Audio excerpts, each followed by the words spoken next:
it. You don't feel bad. It's when you have to ban the Amumu. That's when you have to panic a bit for ROX. I feel like Amumu's going to be left up. I don't know if Lightning can strike twice with that pick, and I think it was also a big reasoning for that was the fact that so many junglers were banned away. So if the jungle pool isn't pinched as hard, I don't think you have to worry about the Amumu ban. Certainly, I don't think should be a second ban, but if you see more jungle bans from MVP, maybe it has to be your third blue side ban if you're ROX.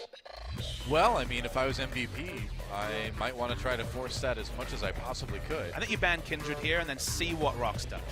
Notice, too, how many bans Ian is actually demanding here from the ROX Tigers side.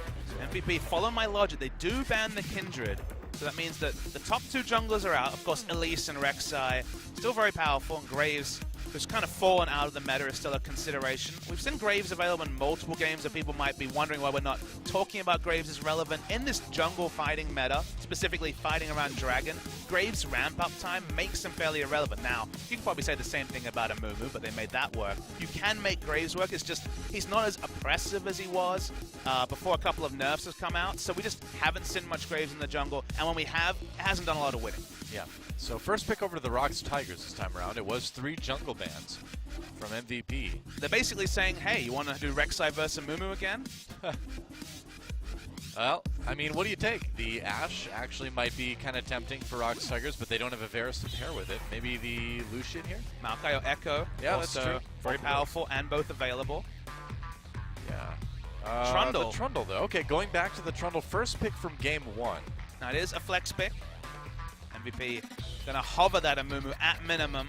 I don't know if you lock it in. It's clearly not going to be taken away. You can just take the Rek'Sai if you want, but I think you leave the jungle pickup. I think you're happy if they take the Rek'Sai, if you feel like you have enough tools left to make an Amumu-esque comp work. But hard to say what gears are turning in the booth and the coaching, from the coach especially, from MVP. Echo is that top laner with pressure compared to Maokai, who's still very strong but doesn't quite have that lane pressure with the strong wave clear. So I expect the Echo lock-in to come in.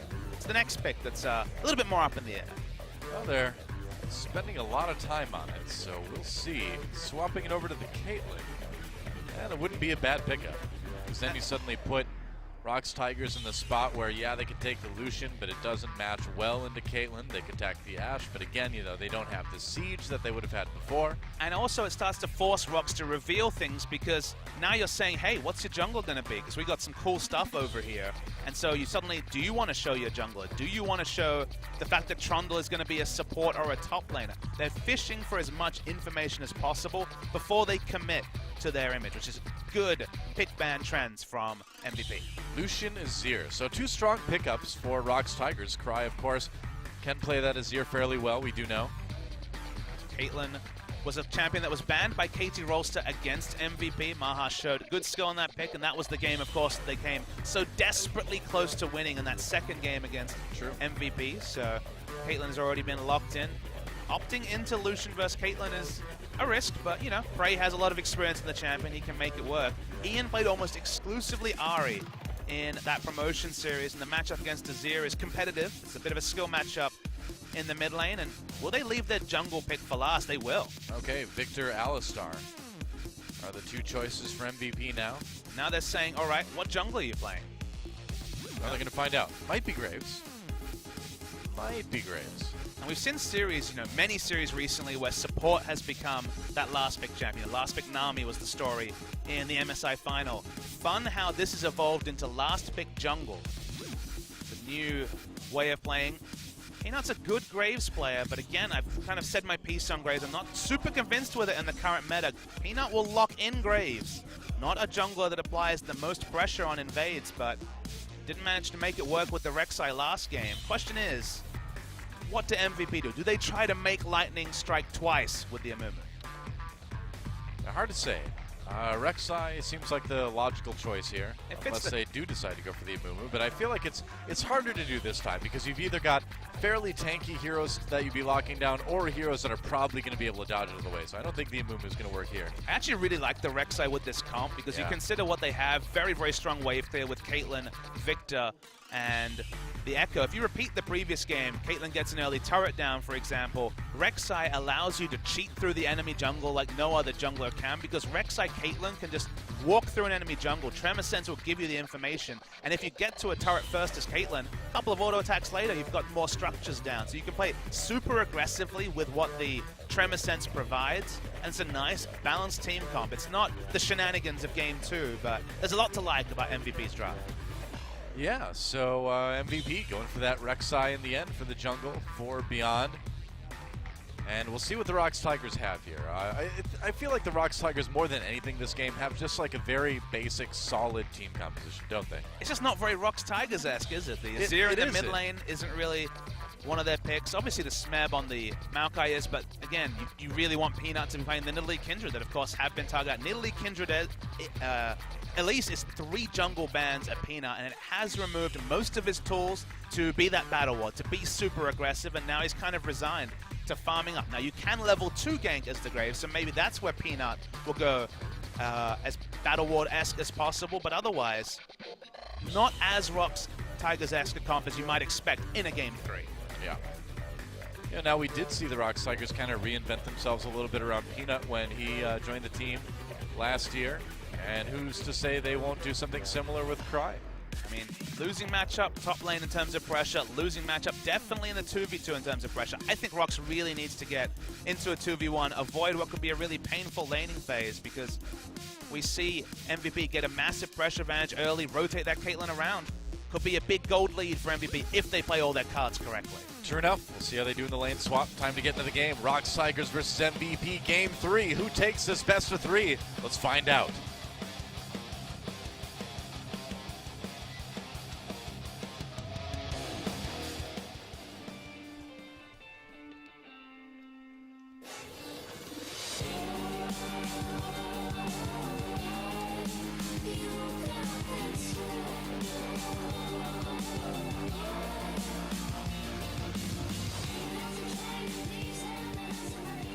Bang! I love how they have the exclamation point at the end. It's like he's ready to run for American political office or something. Ocean Drake will be the first Drake of the game in Game 3 between the ROX Tigers. One of the few topics that we don't talk about in the Phil, Doa. American politics. We could. Let's not. I don't know. Please. There's a lot to talk about. There is certainly some of those guys, dude. I don't know if the early game is light enough to touch on some of those topics. You wouldn't be able to hold the conversation anyway. I'm willing to be a sounding board, You're not from the right country. Really, I'm not? What's wrong with my country? Well, they don't have American politics. It's not something wrong. It's just something they lack. I would actually take that as a on balance, a positive, Doa. You sure? Okay. Especially recently. Okay. Drop bear for president. 2000, whenever your election is. I think we have. I'm not that familiar with our parliamentary system, but it's more regular than most countries, so it's probably soon. Whatever the queen decides, right? Bow before her. Well, Cry gets a little bit of time in the mid lane here. Gets a couple minions before Ian shows up. Not that it's going to make a huge amount of difference, but it looks like we are going to have that lane swap. Smeb Pyong, so it's like Smeb older brother, and then I didn't get to read the rest. I can't read Korean fast enough. So why don't we just assume it said Smeb Senpai? Or equivalent. Maybe just Smeb, please do better this game. Well, I mean, especially if that was after the second game last week, I think it will be pretty much vindicated. So you mentioned it, lane swap on, which is happy days for ROX Tigers. Standard lanes, given the pressure advantage in every lane other than mid, would have meant hard time for Peanut to get through the farming phase. He is going to be under in this Graves. Yeah, we did see ADD rush up to try to get a little bit of CS anyway before Prey and Gorilla forced him out of lane. Speaking to analysts, a lot of them theorize that lane swaps become more of a thing of the past with the introduction of the elemental drakes, just because first Dragon before, it was more about late game insurance, right? It was 8% stats or 6% stats as it evolved, but that wasn't really relevant in the early game. Now the first elemental dragon can be a mountain dragon, which is always going to be an important one. So it feels like lane swaps, i.e. swapping your bot lane to top side and giving up potentially a 4 or 5 minute dragon is more trouble than it's worth. But given the draft and the fact that we said ROX Tigers needed it, it's just a disadvantage they had to opt into and hope there wasn't going to be a Mountain or Infernal Drake to punish them. It really does change the early game now, doesn't it? If there's an Ocean or Cloud Drake spawning, or conversely, if there's an Infernal Drake or Mountain Drake spawning, two of those dragons obviously have a much higher priority. But it's really RNG, though. It's really randomness because ROX look at the draft and like, we have to lane swap. We're going to be screwed if we don't. And then it's like, please, please not Infernal or Mountain, you know? Like, they can't not lane swap if that happens. They still need to force the lane swap. It's just, what will the punishment be? And in this case, they're going to be happy that it's, again, one of the two lesser, I guess I'd say in inverted commas, Drakes. Well, Peanut may try for a steal here. Standing right next to a ward, and actually MVP forced back. ROX Tigers coming in.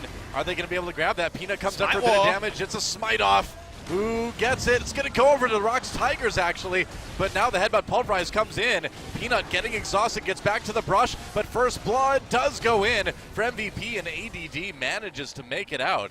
So they got the Ocean Drake, but they gave first blood over to the top laner on the other side. I don't know if that was worth it. But it's a big heist, though. Remember, they lane swapped and still managed to get the dragon. You should never be able to get both advantages. So, dragon for a kill, you're going to be certainly happy for that. Even with that first blood gold going over to ADD.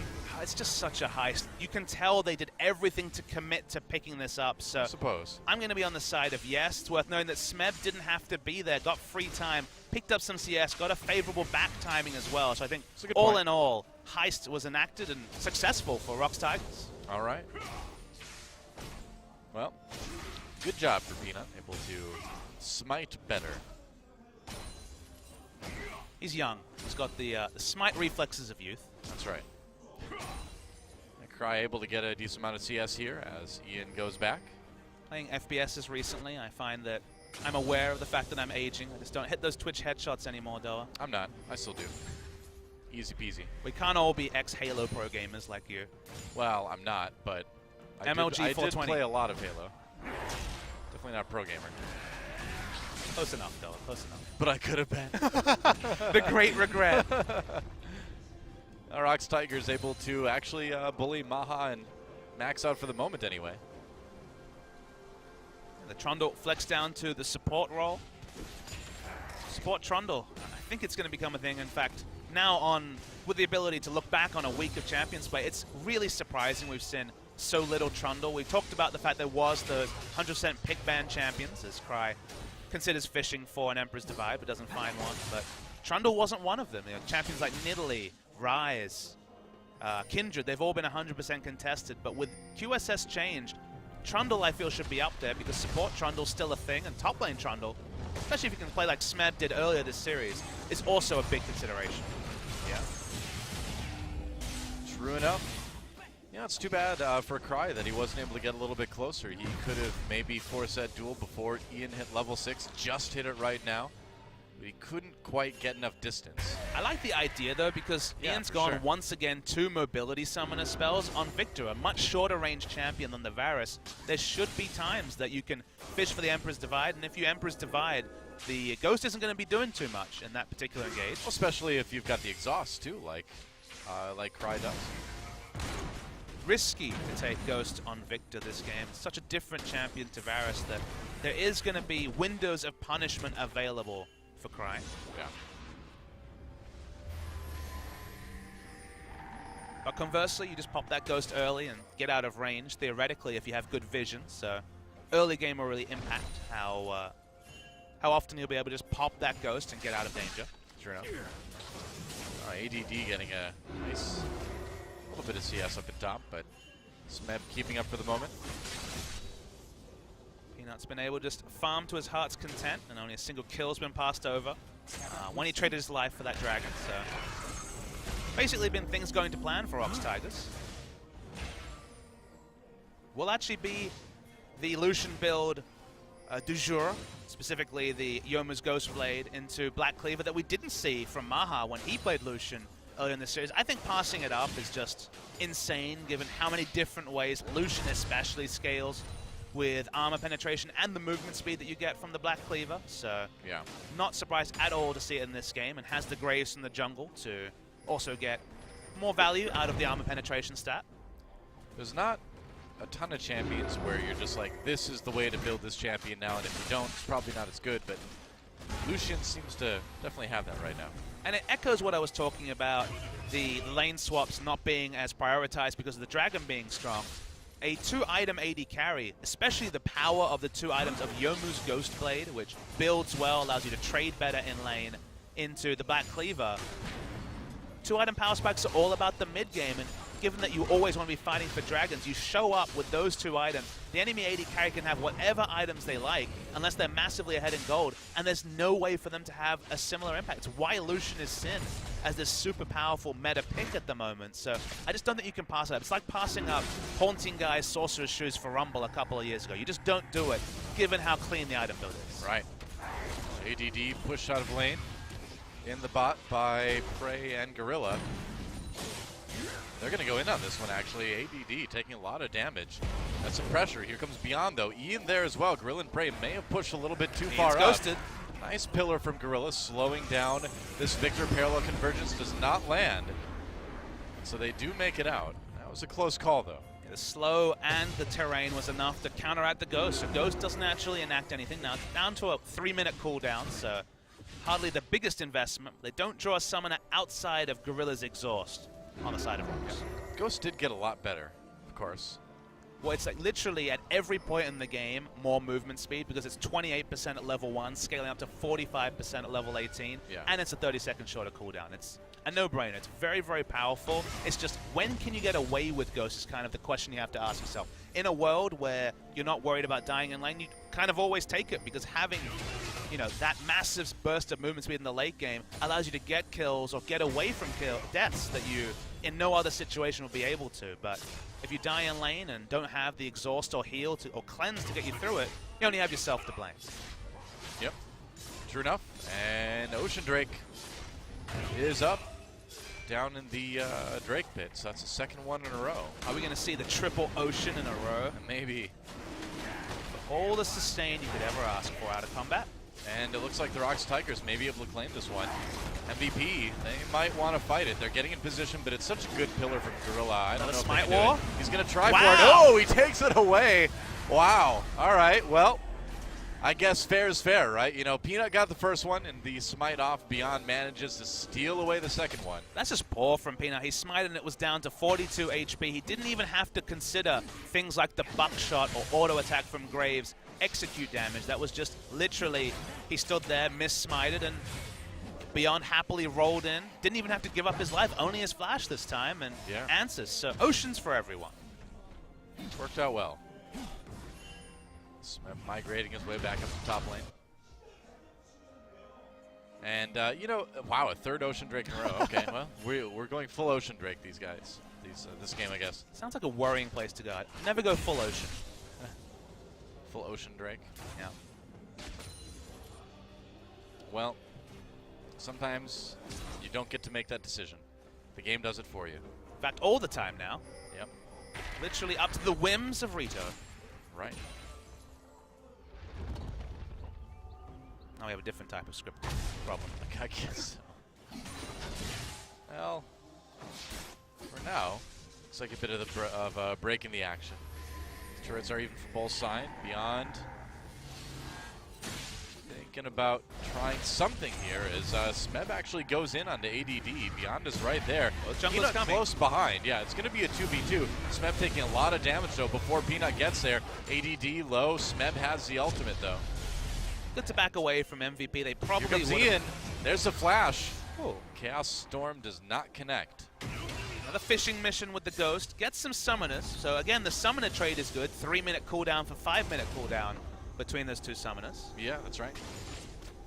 Not punished for leaving lane. Victor, of course, can death ray and leave at his heart's content, such as the kit the champion has. Smeb's going to TP right back up. Peanut is still there, and it's a 2v1 as ADD uses his ultimate right away to back off. Here comes Rek'Sai, though, with that ultimate. Going to tunnel away immediately. So, and in the end, all they really get out of that is the ultimate from ADD. Smeb did use flash, too. Yeah, used both summoners. ADD will have his teleport up. Didn't have to flash away, so summoner trade that time good for MVP. is a bit of that slower early game, so we have to talk about the value of summoner trades and the value of pressure over actual kills. Sure. Only one on the board. Been all about taking down Ocean Drakes in the sum of our first 13 minutes. It's a dangerous Drake, but the Ocean Drake, I'm sure, feels pretty isolated because he's not really around an ocean at all. It's not really even around a river. He's pretty popular, though. Yeah, I guess so. Everyone's calling for him. At least someone behind the scenes is calling for him. The summoners. Yeah, what's the lore explanation for the random elemental drakes now? I'd like to think there's an elemental drake overlord. I guess maybe the Elder Drake is the one that makes that decision. I think there's the last summoner left. The last one that didn't get taken out in the great Rita lore purge of 2015 is just sitting underneath the dragon pit, rolling the dice. A 4-sided dice, because he loves his Dungeons and Dragons, especially his dragons, especially his random dragons. And whatever it comes up as, makes it spawn. See, I prefer to think that the Elder Drake, that they're all children of the Elder Drake, and the Elder Drake decides which child he likes the least that day and just sends him out to die. It's like, Ocean, it's your time. Sorry. This time it's the triplets. Yep. Triplets. Goodbye, Sent triplets. out to be lambs to the slaughter. I guess dragons to the slaughter. Yes. Whoa! Whoa! Wow, Shrima Shuffle works out, and That was sick. that's a gank, yeah. Man, Victor went for a ride. That's the sort of clip that Kuro on the bench will be watching going, why can't I ever do that? Yeah. That was sick. We're going to see an instant replay of it. This is the power of a good Azir player. And Yeah. again, doesn't have any combat summoners. Ghost is going to be of no value. The flash is too late, and Cry managed to get deep enough that he was able to scoop the Victor out anyway, so very nicely played from Cry. Flies the not-so-friendly skies, rather. And then he fries. Good to see a solo play like that from Cry. That's the first time we've seen it. You know, we've seen some fast moves and ability to dodge skill shots, but that's the first aggressive move where you're like, all right, Cry. That was cool to see. He's good. He is good. And he brings a level of aggression to the mid lane that you know, that we've seen so far anyway, that Kuro never really had. He was never an aggressive mid laner. He was very good at not dying and very good at finishing people off. So he had that high KDA, but he wasn't really a big playmaker most of the time. And that's why, see, where I kind of stand on that is that when ROX Tigers are playing a team that they feel they severely outclass, Kuro could have games where he playmakes, but when they face elimination opponents, and specifically SK Telecom, you do see uber passivity and in general disappointing performance level from Kuro. Yeah. Especially against Faker, man. He can never handle Faker. Was a bit of a punching bag for Faker his whole career, you'd have to say. Yeah, I'd say so. Even pre-ROX Tigers. Yep. There goes the Earth Ward. And ROX Tigers coming back around to gain a little bit more vision. That second Ocean Drake actually is pretty handy. A lot of sustain. Wow, Maha has to flash to avoid the culling. So there's a summoner out of the way right before the dragon comes up. So that could be a pretty big deal. It was actually a good flash. You look at the itemization. Yomu's Ghostblade, instant early power. Another Caulfield's Hammer. The difference in efficiency between the AD items just means that you have to respect the burst from Lucian. True. So will this be a second Ocean Drake to ROX Tigers? They're going to start it up again. Maybe. Could have been a third. But it will be the second if they're able to take it. This time, maybe don't let Beyond just walk up and steal it. Yeah, they're definitely poking him away there. Ian comes down for Death Ray. Looks like it will be the second Ocean Drake. Turret comes down, or Pillar rather, comes down, slows down Beyond, sends him to the Great Beyond. So a Dragon and a nice pick for the ROX Tigers. But the ROX Tigers played that smartly, though. That's the thing, is that they didn't let the same scenario rear its ugly head. They had a flank ward available to punish Beyond for even fishing. This time he didn't even get in tunnel range to try and steal, and yet they still had Maokai come in on the backside, cancel teleport from ADD, so a bonus on top of the objective for ROX Tigers. Yeah, Mountain Drake coming up next, as we saw from the icon in the Dragon Pit. Looks like ROX Tigers are going to be able to claim their second turret of the game. And so that really was a really great sequence of events for the Tigers there. Dragon into a kill, into the bottom lane tier 1. And they've got a decent little lead here at about 17.5 minutes. Have the Trundle late game as well to shred ADD, who has already the Iceborne Gauntlet finished, so plenty of stats to steal from him. And you can see what item build Beyond goes, knowing there's a Trundle on the enemy side. We might see more of a focus on health through items as you've seen. You can tell Beyond's not the same as his opposite number, Peanut, because there's no Ravenous Hydra, there's a Set Stone on the Rek'Sai. Yep. Oh, Smeb pops his ultimate right away. Max is there. They do not have the damage for this. Peter 2v1. They get the flash anyway, though. Respect flash. Maybe didn't know what else was coming. Here we go. Oh, speaking of flashes, another play onto Ian. Drops that Chaos Storm, but it's not enough. Or is it? Cry, nice block on the ace in the hole by Gorilla. Saves Cry's life. Another great play from the ROX Tigers. They're looking a little bit tighter this game, aren't they? Although he had a quadra kill in a win, it wasn't about Cry in that game. This game's actually been about Cry. He's making aggressive moves that aren't ROX Tigers-esque. This isn't a play style they traditionally have, seeing the solo moves in mid. Usually it's about Peanut creating both terror in the enemy jungle and pressure in the lanes. But Cry's doing it on his own. That's cool to see. Yeah, doing a great job for sure. They're going to go after that mid lane turret. Don't worry about what's going on in the top lane. Nobody's going to die. A bit of rough housing, but no more. Right.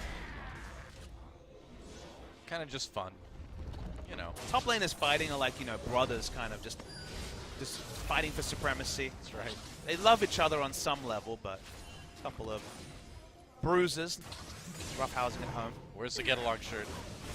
There. And so, ROX Tigers slowly but surely, seemingly, pulling farther ahead in this game. MVP seem to thrive on the unknown. You're playing these crazy comps seems to fit them better than more of the standard, but still early in the game. Still nothing's been decided. Although 3 dragons have gone down, they haven't, again, been dragons that, while relevant, aren't necessarily game-tipping like Mountain and Infernal. Oh. Oh. Pillar. Doesn't interrupt the tunnel. Not really. He went underneath it.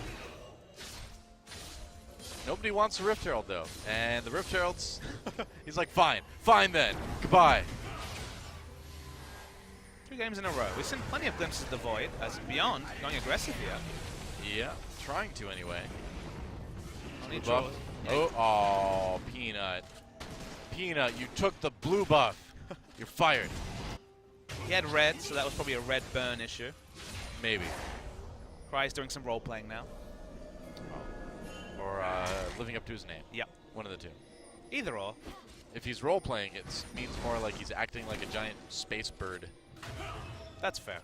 You got me there, Doa. You win this one. Space bird. What does a space bird act like? Well, like establishes his walls, I guess. Yeah. Has some soldiers that are fighting for him. ROX Tigers pushing up, taking this mid lane tier 1. Here comes Max on the side, though. The engage onto Gorilla. Not too effective. They're going to turn it around. A lot of damage onto Max as Maokai joins the fray. Smeb all over that back line of MVP. They're going to get the kill onto Beyond. Max still very low. Prey on the side of the fight. That's a dangerous place to be as he's going to take an ace in the hole. Flashes away. ADD trying to come in. Has to ult away, though. Can't quite get the kill in the end. That was a risky move for Prey, but I guess you could say it worked out. It's not a fight you want to take if you're MVP. The 2 items we spoke about are complete. Youmuu's Ghostblade, Black Cleaver. You have to heavily respect what this Lucian can do, and Lucian was under no threat in the backline. Okay, it's only a single kill. It's not a team fight route, but why are you going in as Max looking for a flank play when the AD itemization, the trough Caitlyn is in, is literally only matched by how much of a peak in power the Lucian is in? Well, he also engaged onto Gorilla and Peanut, too. So, I mean, not high-value targets, not somebody your team's going to be able to really burst down right away, probably. And that just left Cry and Prey back there to do as much damage as they wanted. Yep, so misfire by the Alistair, both in terms of conceptualization and what he actually put together. What's a bit more advantages in the pocket of ROX Tigers. Are a couple of 1,000 goals ahead before. Now we're very close to the 5,000 goal mark. Now, Mountain Drake coming up in about 35 seconds now. That's a big one for both of these teams. It's just a good dragon in general as you move into the time where sneaking a Baron becomes an option. I mean, Azir and the tank has always been famous for sneaking a Baron, and it only becomes faster when something like a Mountain Drake is accounted for. Yep, definitely. Very early in the game for there to be 4 dragons taken, but that's what happens in lane swaps. You see these early dragons started. Credit to Peanut, stole the first one to stop there being multiple on the side of MVP. You can see ROX Tigers seem to really want this one. Everybody focused on that bottom part of the map. They've got some wards in. They may have to give up their top lane tier 1 to do this, but I'd say that's a pretty good trade for Mountain Drake. Mountain Drake's definitely the pretty girl at the party. Everyone wants to get involved and meet her. That's what I think of when I look at the Mountain Drake. The pretty girl at the party. Yeah. Come on, she's elegant in her own way. Well, Mountain Drake does go over to ROX Tigers. That's a big one. But we will not be getting another mountain next time. It will be the Cloud, I believe, is the next one. Sure, I didn't catch a glimpse of it, but I believe you. It wasn't a fire, that's for sure. Okay. So we know there never will be one in this game. That's right, the fire burns. Actually, not at all. No, it's out. The cloud, the wind has blown it out, I suppose. Yep. The fire in my heart also gone. There's no move with this game. See, like, I feel like Wind Drake would have been a better name than Cloud Drake. It's more about the speed of the wind, right? Than the speed of the clouds. I cannot disagree. I do not have a strong opinion, but I follow your logic. Well, you know, the funny thing is, in the Korean version, they actually do call it Wind Drake. Oh. Yeah. Well, Korea has it right, then. They've been right a few times in the history of League of Legends, so... Yeah, once or twice. A little bit of damage onto that tier 2 down in bot lane as ROX Tigers try to siege. Getting down to about half health. You know, taking some turret shots, so you're going to have to back up. And it is tough to kind of maneuver around all of those Caitlyn traps, too. With their shortish range, even though they have the Mountain Drake and would love to wail away on turrets, the brute force approach is difficult and taxing to their health bars. Yep. Cry is here to try to help claim that red buff. Does go over to Smeb in the end. With the extra cavalry, we see Peanut pushing up as well. If they can get 3 lanes pushing and actually get free auto attacks from either the Graves or the Lucian, depending on which lane it is, they will burn down these turrets. Oh, Whoa, going in. Nice calling on the Maha. Didn't have to use his flash, though. Really close call. Now ROX Tigers putting pressure on multiple lanes right now, and this isn't even with the Baron buff. This is the power of that Mountain Drake already put to use, as they don't need a whole lot of time with the turrets to do some major damage. This is against a team with such considerable wave clear. It's just that Victor, once again, no combat summoners, have to hang back. They're splitting, they're pushing up multiple lanes, and ensuring there are multiple people getting turret shots in. There it goes. That's bottom lane tier 2 down. Chaos Storm dropped onto Cry. They're going to get that turret anyway. So 2 turrets taken in quick succession, and now a pretty large gold lead forming for the ROX Tigers. You're right, and that gold has been spent on items that have that big effect early in the game, as we said time and time again, specifically about Prey's build, but everyone here really hitting their power spikes early, and Caitlyn is still waiting for a second item, so the trough is just continuing to be amplified, and we're still 15 minutes away from Caitlyn really taking an ascendancy in team fights over the Lucian. Yeah, what do you think about the decision for Maha this game to not go with the Hurricane first? He's got it now, but he only just picked it up a moment ago. If it was a double TP team, I think it would be pretty egregious because you want to park the Caitlyn in mid lane to wave clear. It's just when you got Ghost Flash Victor, you can't really put him in a side lane. So I can kind of understand the Infinity Edge first. I just don't think it's ever valid because you get so little value out of the expensive recipe and the crit cloak. I suppose. You just don't get the gold value you once did. Infinity Edge was for so long the oppressive first item that really moved away Alas as well. Oh, Ma barely sneaks his way out of that engage from Cry. Got the flash, though. Meanwhile, Smeb mixing it up, 1v3. Here comes Gorilla, Prey, Peanut, the whole team. They really want these wolves. I guess they want AD as well, probably. ADD, rather. Gets exhausted, the culling comes through, blocked by Beyond, engaged from Max to try to save his AD carry, or rather his top laner. He doesn't do it. 2 kills come in for Prey on that Lucian, and now they're going to move in on this inhibitor. And they may be able to just end here, actually, with 3 people down, only the jungler and Ian remaining. I think they can probably just finish this one off. They only have 4 minions. Smeb's going to go back and teleport in onto a minion if one lives. No minion lives, though, so the successful defense might actually come through from MVP. Okay. Yep, it was close. If they would have had a bigger wave, maybe they could have done it. But Ian is doing some serious damage on that Victor, so they will have to back off. They might be able to go and grab the Baron. In fact, they most likely can. It was actually really smart from Smeb. He saw that the minion wave was small, so he wanted to teleport to keep one alive. Yeah. Of course, Victor, famous for clearing out minion waves, so not able to do that, but that means ROX might just turn onto the Baron. Yeah, and here's another occasion where that Mountain Drake comes in handy. Back over the wall they go, on to Beyond. Pillar slows him down a bit. They're able to do enough damage to force him away, make sure that smite does not go in their favor. Tries with the Prey Seeker, but the Baron still goes over to the ROX Tigers. Nice pillar, trapping Max, forcing the flash from Ian. That's going to be a kill for Prey. Going in onto Beyondu, hits him with the Unburrow though. Prey very, very low. Not for long though, there's a kill. They lose the Baron buff onto him. ADD trying to make something happen, but in the end it's a double kill for Peanut. And the minions taking down the Nexus turret.